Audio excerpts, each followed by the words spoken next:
This is what it looks like when God's children know who He is. When God's children know who He is in the middle of the storm. This is what it sounds like. This is what it looks like.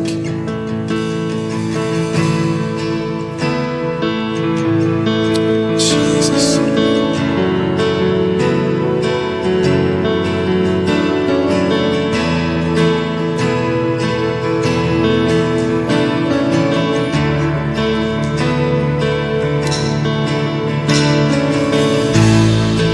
I've tried so hard to see it.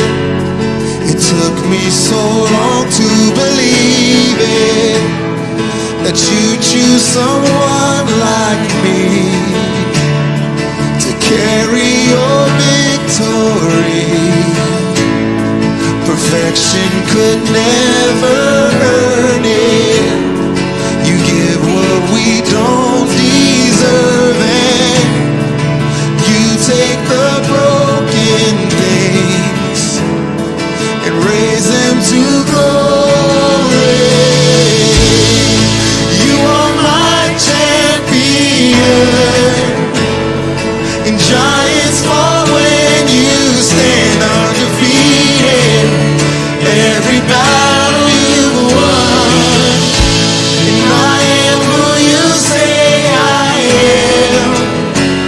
You crown me with confidence. I am seated in the heavenly place, undefeated, with the one who has conquered it all.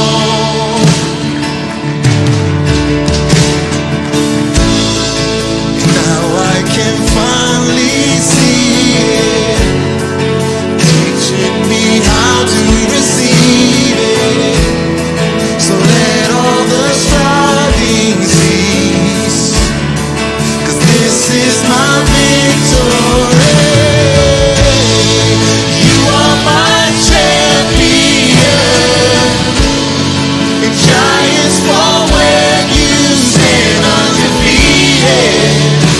Every battle you've won, and I am who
heavenly places. When I lift my voice.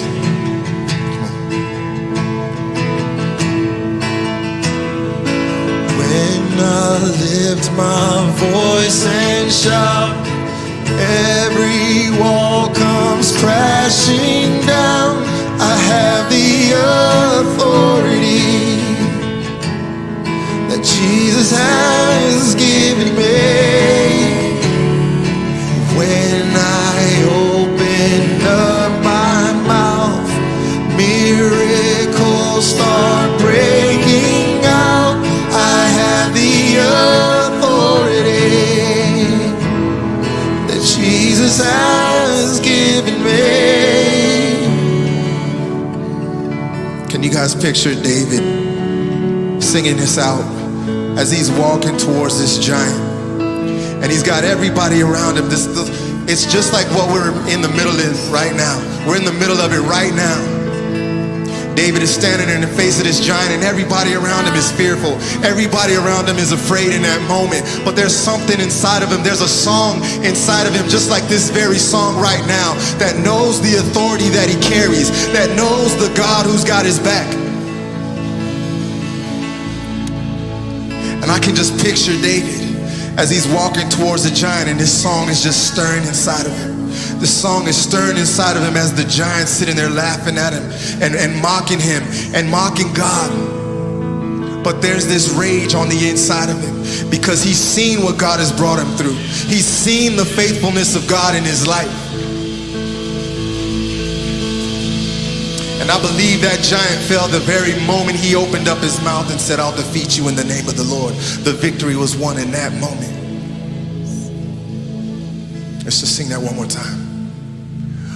When I lift my voice and shout, every wall comes crashing down. I have the authority that Jesus has given me. When I open up my mouth, the miracles start breaking out.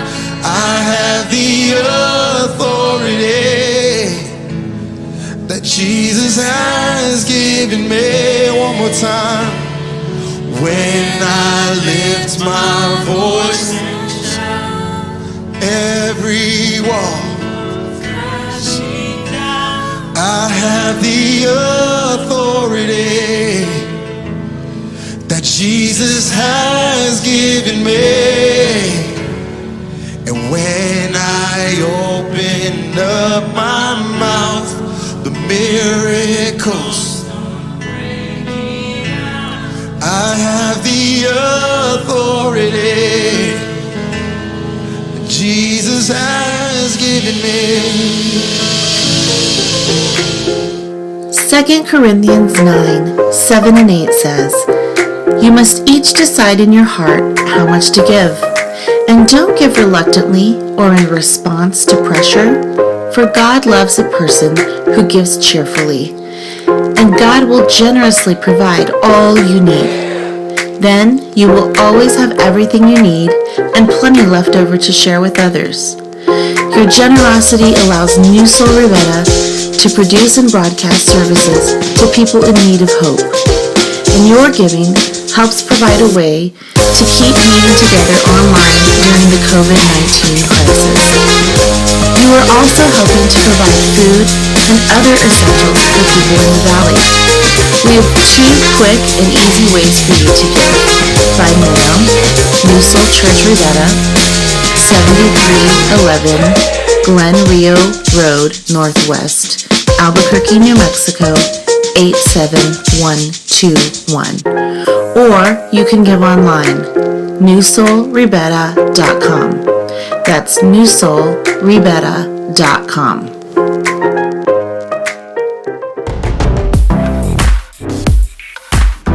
We're so excited to announce that Newsoul Ribera will now be inside the YouVersion Bible app. You'll be able to find all of our church events in the app and follow along with the sermon. You can take your own notes, see our announcements, and all the things you need to know. Get prayer, visit our website, and find Bible plans to go along with the message this week. You're going to love it. All you need to do is open YouVersion Bible app, go right down to the section that says More, and then Events, and then click on the map or type in Newsoul Ribera in the search field. If you have any questions, let us know. Have you ever had someone lie to you really well? I mean, impressively well.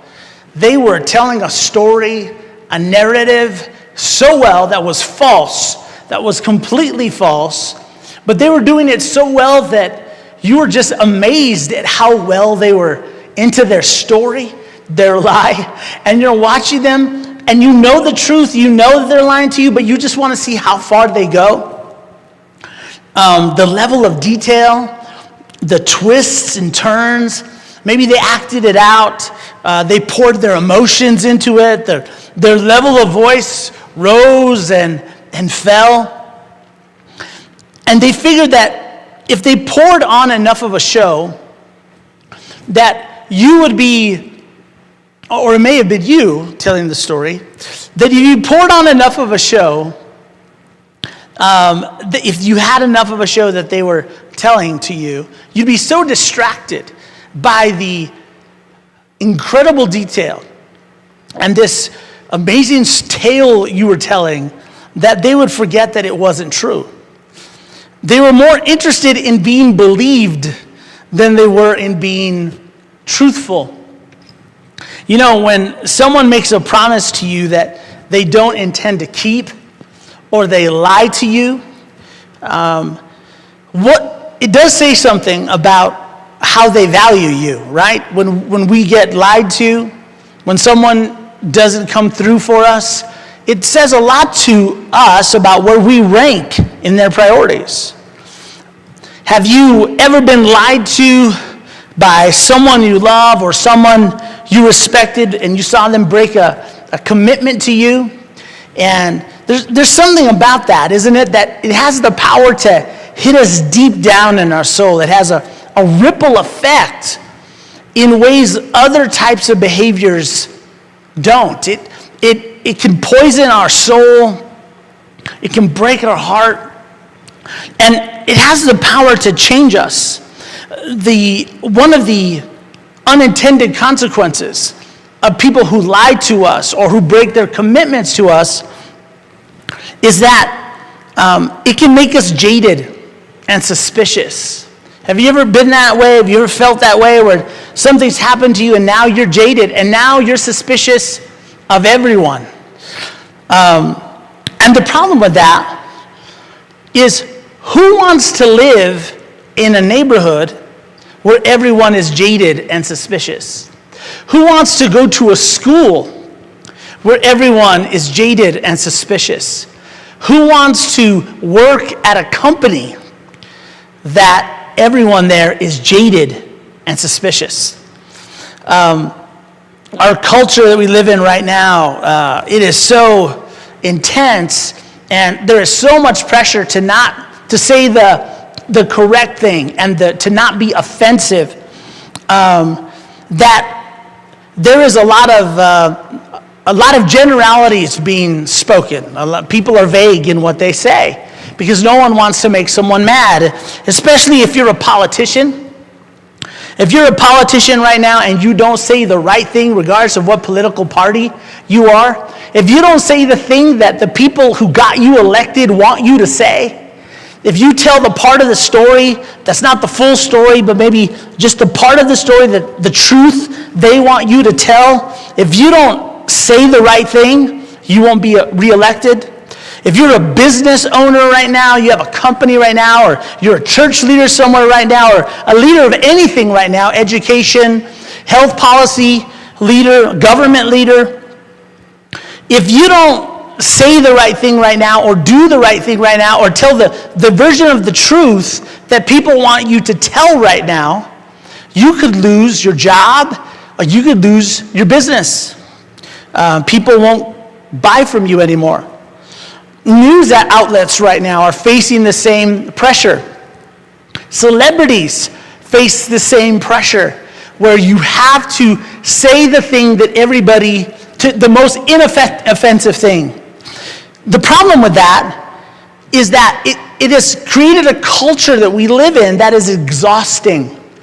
It's tiring so many times to consume the information that we're consuming, whether it be on the news or it be on social media or wherever it is that we're getting information. It can become tiring because people are inauthentic. People aren't able to just be real. They have to be scripted and say exactly the right thing that is inoffensive. And where do we go, I guess is a question to ask you. Where do we go right now in our culture to find people who are honest and real? Where are we going to go? Seems like everyone has an agenda. Everyone's trying to please a certain constituency, a certain audience. So where are we going to go to find people who are just honest and real? Our culture is starving for that right now. When we meet people like that who are real and who have integrity, it's like pouring rain in the middle of a dry summer. It's like a fresh breeze on a muggy, humid, hot day. It's that fresh air that finally hits your face and cools you off. That's what it's like to meet people who are honest and real, who have integrity. The time that we're in right now is so uncertain, right? The one thing we can all agree on as we go through this pandemic is that life is uncertain. If you had any question about whether life was certain or not, or uncertain or not, that question has been answered for all of us. The economy is uncertain, our health is uncertain, politics is uncertain, everything is uncertain in our world. Well, in times of uncertainty, when there's no way to guarantee the future, who are you going to trust? You have to trust somebody. So who are you going to trust? Which voice, the ones that are fighting for your attention, which one are you going to trust? You have to trust someone. So that's why in our culture we rely so much on testimonials, right? A testimonial is where you actually have someone who's purchased the product that you're thinking about purchasing, or received the service, or went to the hotel, or visited Disneyland already with masks on, or ate the food, went to the restaurant. What's it like now during the pandemic at the certain restaurant? What's it like to eat food out of styrofoam boxes? Does the food taste different? What's the patio like? We depend on testimonials right now. That's why we like social media so much. That's why many of us are searching the news or sources of information, because we want to know if someone else who's already experienced it can give us better information to help us make a decision. So where do trustworthiness and credibility come from? If trust is so key right now in trying to navigate our uncertain times, how do we become trustworthy? Or what makes someone trustworthy or credible? Jesus said, "You have heard that it was said to people long ago, 'Do not break your oath, but fulfill to the Lord the vows you have made. But I tell you, do not swear an oath at all, either by heaven, for it is God's throne, or by earth, for it is his footstool, or by Jerusalem, for it is the city of the great king. And do not swear by your head, for you cannot even make one hair white or black. All you need to say is simply yes or no." Jesus comes in. We've been studying this message of Jesus through the first, in chapter 5, 6, and 7 of Matthew's account, eyewitness account of this sermon that Jesus gave. The first thing that Jesus does when he addresses this is he addresses the value system and customs of the audience he was talking to. The culture of the people that he was speaking to, their forefather, their founding father was Moses. And he was addressing the words of Moses that God had given to Moses that became the blueprint, the constitution, the DNA of an entire nation. It put together the values, what they believed, how they behaved, everything that made Israel a unique nation on the earth, that came out of slavery, who were an oppressed people, who had nothing of their own, who were used and abused. It gave them an identity. And Jesus is addressing this identity, and he's addressing their customs. He says, he said that Moses said that God had given these commands to Israel. So here's the commands that he was addressing. Fear the Lord your God and serve him only, and take your oaths in his name. And the next one, you shall not misuse the name of the Lord your God, for the Lord will not hold anyone guiltless who misuses his name. Some of you who grew up in church or who know the Ten Commandments know that this is the commandment that says you shall not take the name of the Lord in vain. So God told the people to take an oath in his name and not to misuse his name. So it was God's idea, and it was given through Moses. And Jesus comes in, and so let's just unpack that for a moment. When God gave his name to the people of Israel, why did he do that? Well, he was giving to them trust and credibility. When Israel came out of Egypt, they were slaves. They had no business experience. They had nothing that would give them credibility amongst each other. They had only worked for someone else. And so in order to build their relationships with one another, God said, I'm going to give you automatic credibility. I'm going to give you work history. I'm going to give you a great credit background. I'm going to give you my name. And if you swear in my name, if you take an oath in my name, it'll be a stamp of approval that you are trustworthy. I'm going to give you a new identity. I'm giving you my identity. So use my name. It's like your parents giving you their credit card. You haven't earned credit like that, their credit limit, but they lend you their card so you have credibility.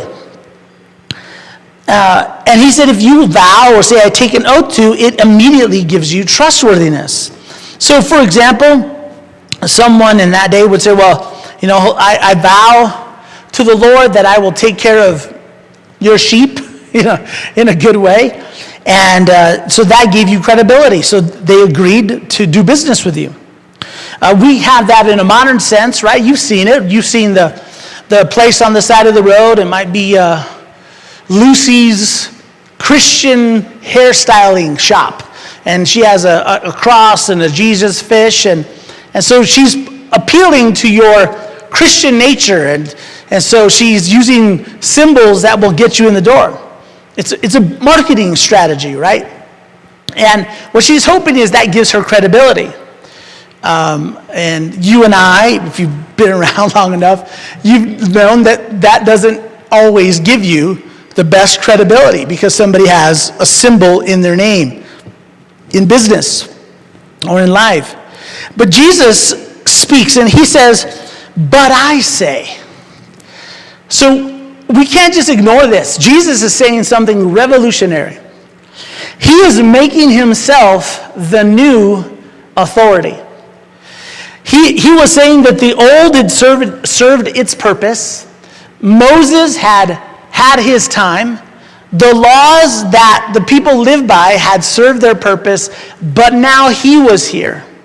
There was a new sheriff in town, and he was giving a new law, a new way of doing things. And here's what he was saying. Jesus is the new. The reason why he wanted to change things is because from the time that the original laws were given in those couple thousand years that had passed, Israel, the nation, had begun to take the name of the Lord in vain. What does that mean? Well, it doesn't mean you're, saying the name of God in a cuss word. That's not what was being meant here. What was being meant here is that they were taking God's name as his they were using his stamp of approval, but weren't delivering the goods for the people. They weren't delivering on their promise.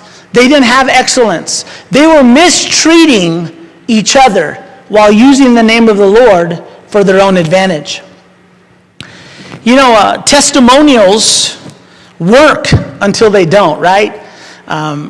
Companies right now, places like Airbnb or hotels, or if you go on, we're all trying to shop online, and what's happening in our new day is we don't get to try things on like we used to because we can't go to stores. Shopping malls are closed for the most part. We're having to buy things online. So we're trusting that the manufacturer or the seller is giving us a product that delivers as advertised. It's a trust, it's a risk. So what do? We read the testimonials, right? We love the 5-star system. Is this a 5-star? We go in there and we select, I only want 4 stars and up. I only want the companies, the hotels, the restaurants, the products that say that is a 4-star and up. So we want the best reviews, and we want the choice, the company's choice one, and we're reading through all the reviews, and we're actually seeing if it's true, if it's credible. There's photos there of what it looked like when they got it out of the box. But what companies have learned is that is what's driving sales. The authentic testimonial is what drives sales. So what they are doing is hiring people who their job description is to write fake testimonials for these products and services. So it is now a whole company's mission. There are companies that are established that manage a company's reputation.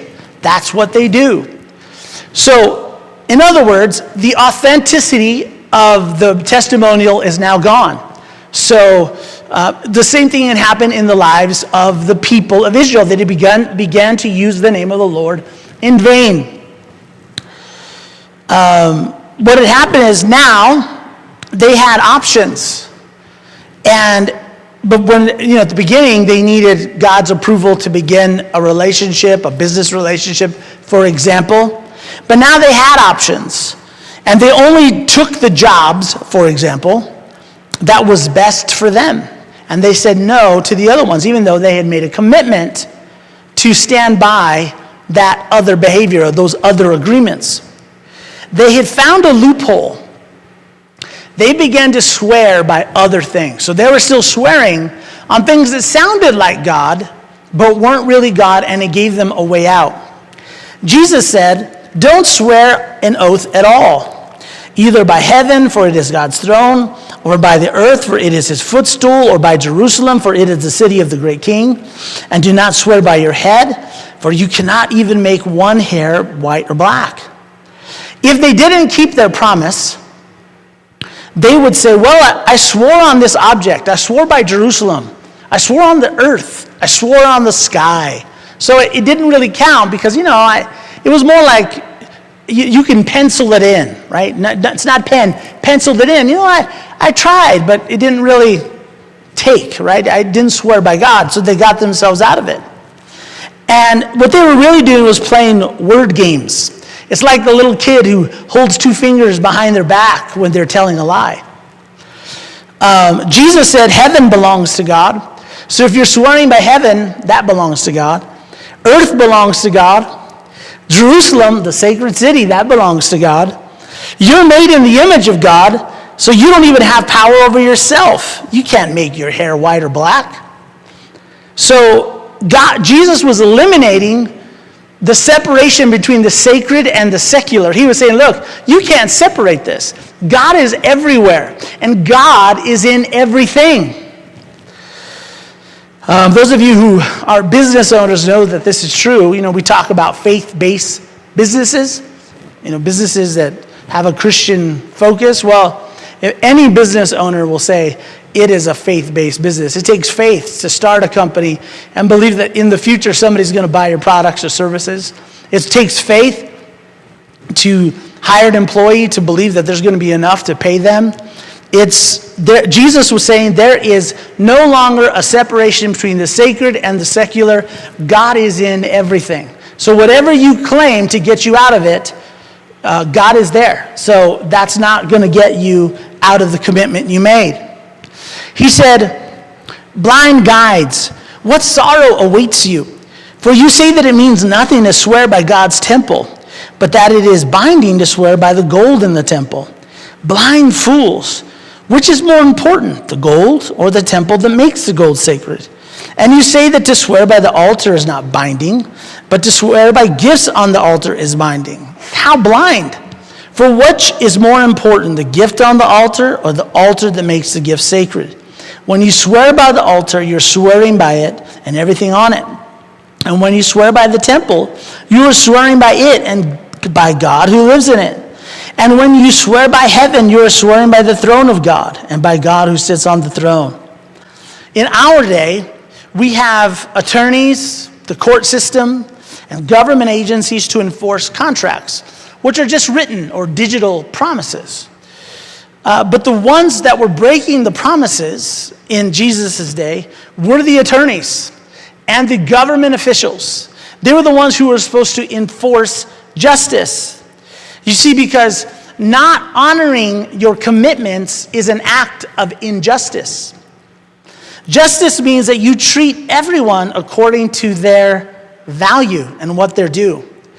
Every human being is made in the image of God.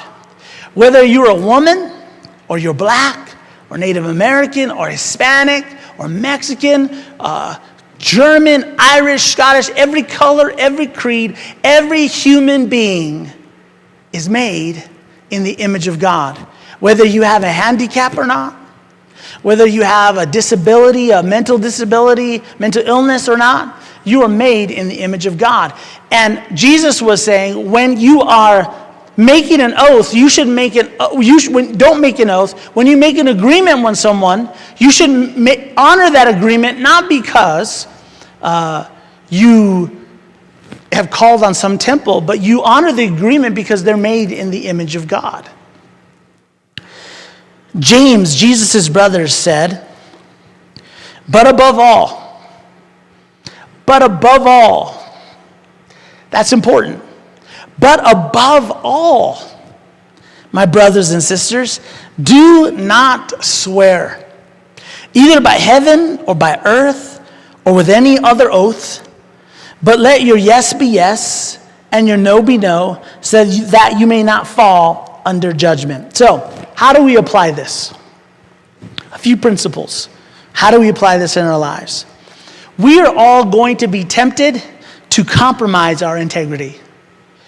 We are all going to be tempted to compromise our integrity. That's part of life. So, number one, you will only go as far in life as your integrity will take you. You will only go as far in life as your integrity will take you. Not your talent. There is nothing more common than an unsuccessful, gifted, and talented person. You may be able to sing, may be able to write, you may be able to be athletic, you may have good looks, you may have incredible intelligence. But if you don't have character, that is going to be the lid on the success you will have in your life. You might have an incredible personality. You light up a room. You're the center, you're the life of the party. You're a jokester, you're a prankster. You can make anyone laugh. But you're going to be limited by your character. When what you say and what you do don't line up, people are no longer going to respect you. And when they don't respect you, they won't follow you. People will only follow you as far as they respect you. And we only respect people whose words and actions line up. Even if you have positional authority, you could be a teacher, a coach, a pastor. You could be a boss at work, a manager of some kind. You could lead a team. But you could be a law enforcement, a member of law enforcement. And you have positional authority. And for the moment that you have lights on and your badge and your gun, or the first day you walk into class or show up at the job, you have a few moments where they'll listen to you because of the job. But what we see in our country right now is our systems are failing us because those who said they existed to protect and serve are being caught doing neither of those. And that's where, once that happens, people disrespect you and your influence begins to wane. Number 2, why you're tempted to compromise on your integrity. It's not because you're a bad person. It's not because you're malicious. It's not because you're evil. It's not because you want to hurt other people. One of the main reason why you're tempted to compromise your integrity is because your priorities are always changing. Do you have the same priorities today as you did 5 years ago? Think of yourself 5 years ago. Are the priorities you have today the same as they were 5 years ago? How about 10 years ago? How about 30 years ago? Do you have the same priorities today as you did then? They're always changing because life is always changing. So when that happens, if you say yes and you make an agreement, what you are saying is, I will honor my agreement even when my priorities change and times change. I will still honor my agreement. Number 3, we believe our own excuses. Isn't that one of the main reasons why we don't honor our commitments? We tell ourselves lies. We rationalize, which means we tell ourselves rational lives, right? We talk to ourselves, you deserve it. You deserve to no longer be in this commitment. It's not fair. It's not fair to you anymore. It's not fair. They're getting a better deal than I am. Or, it's not a big deal. It's not a big deal. They probably forgot about it. Well, did you forget about it? If you're still remembering it, there's a pretty good chance they still remember it, the promise you made. The end justifies the means. Hey, look, as long as we get a good result, anything is up for fair game. The ends justify the means. So, it's okay to be dishonorable as long as the end is honorable. It's okay to be violent as long as the end is peace. It's okay to be corrupt as long as the goal is to get rid of corruption. Number 4 is listen quickly and speak slowly. Before you start to make an agreement with someone, listen quickly. Be great at listening. Think through what you're being asked to do. Consider it. This puts you in a very powerful position. You're called to own your life, to make the decision. If someone asks you to make an agreement to do something right away, here's a great response. I don't know. Why don't you practice it right where you are? Just say it. I don't know. Or, let me get back to you. And actually get back with them. Okay? To say, let me get back to you and not get back to you because I hope you're going to forget it because of the pandemic and life it's dishonoring to that person. The reason why you should keep your word and just be yes or no and honor your commitments is not because it breaks a commandment. It's because it hurts the other person. It dishonors them. That's the reason why you should keep your word, because it hurts them. A lot of Christians will say, they're afraid to say no. So they'll say things like, I'll pray about it. I don't think it's God's will. It's a closed door. Or, I just didn't feel prompted. Or, I don't feel led. Instead of just saying no. Just say no. What Jesus is saying here is don't hide. Don't hide. Be transparent. Be real. Be open. Be honest. When you say yes to any agreement, you're giving a part of yourself. You're giving your time, your energy, your preparation, clean up. It's opportunities that you're not going to do because you've made an agreement to do this instead. But you're saying, yes, I agree to that. I will commit to that. Or say no.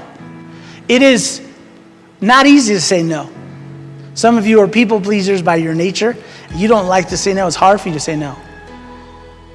But I want you to know that if you're a people pleaser and you can't say no to somebody and you say yes when you really don't really want to do it, the reason you're doing that is only to protect yourself. It's all about you and what they think of you, and you want them to like you and think you're a good person. Instead of being honest and saying, no, I can't make it, it allows the other person to move on to someone else, and they will respect you, usually, for the courage to be honest with them. The one thing we should be in this world as Jesus followers is dependable. We live in a world in which almost nothing is dependable. So we should be dependable. We should be people that you can count on.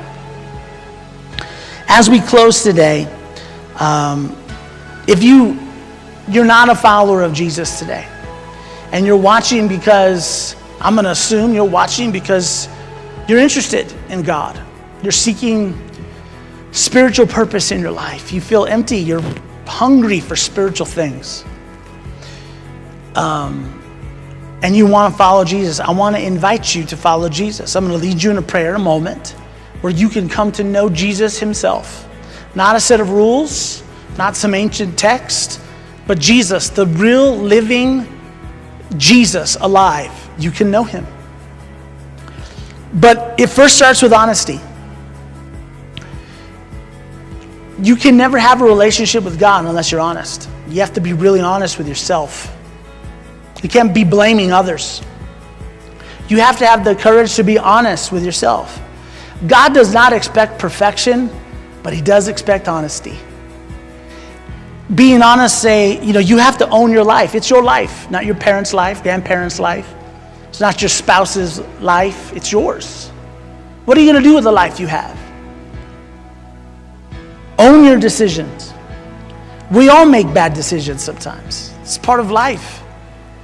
But God expects us to own those decisions. A mature person says, I blew it. I messed up.